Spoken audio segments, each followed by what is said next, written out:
You're watching Let the Quran Speak, and now we answer questions from you, our viewers. If you have a question, visit our website, QuranSpeaks.com. Dr. Shabir, the question is, how can I be a better Muslim? I feel like I fail each time I try, and it makes me feel a lot of resentment towards Allah. That's interesting that a person feels resentment for failing. Yeah. So let's start with the resentment part, because I think that's a very unique angle on this. Why might a person feel resentment?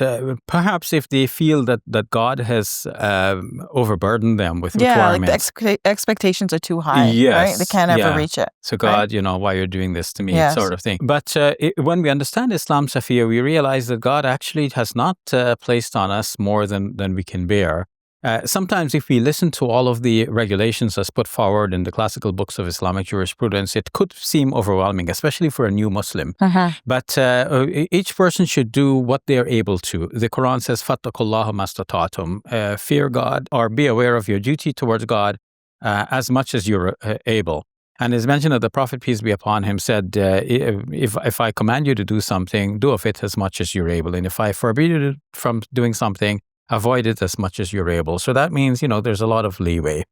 But what's the bare minimum, though? Because even like praying 5 times a day is hard, right? It's not always easy to fit it into your schedule, right? Yes. So for a Muslim, it could seem quite challenging to meet God's expectations, right? Yes. But God's expectations for the community as a whole is different from the expectations from each person in particular. And I know scholars have gone through like a whole long history of categorizing what's fard kifaya, what's fard ayn, what's obligatory for the community as a whole, and what's obligatory on each individual in particular, and so on. So when somebody says this is a requirement for you in particular, a lot that could be due to scholarly interpretation, not necessarily that God said it this way. Especially now, thinking about a person in his or her situation as a new Muslim, they have to get accustomed to the faith and they have to grow. Most of us who have been in the faith since childhood, we become acculturated to, simple things like sitting on the floor. Like a non-Muslim who generally does not sit on the floor and has been accustomed to sitting on chairs all his or her life, when they come into the mosque, give them a chair because maybe they're not accustomed to sitting on the floor, and don't expect that they have to perform all of the rituals in the same way that the seasoned Muslim does. No, they will take time. Let's just follow the Quranic dictate to do of it as much as you are able.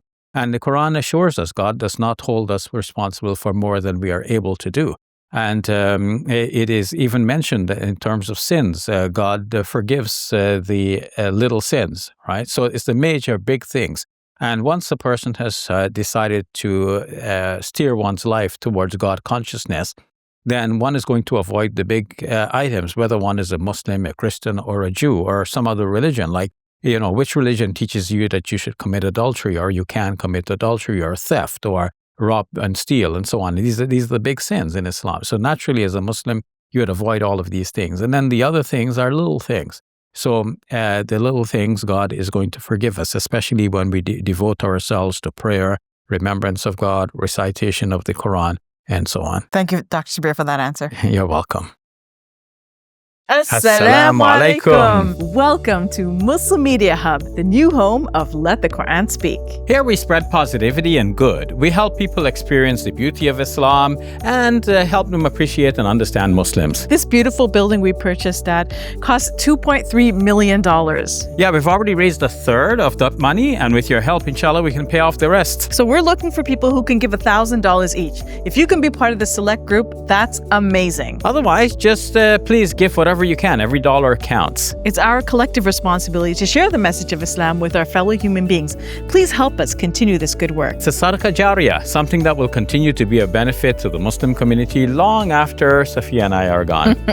Please support our work at muslimmediahub.com. Your support is zakat eligible and tax deductible. May Allah bless you and your loved ones today and always. Assalamu alaikum. Assalamu alaikum.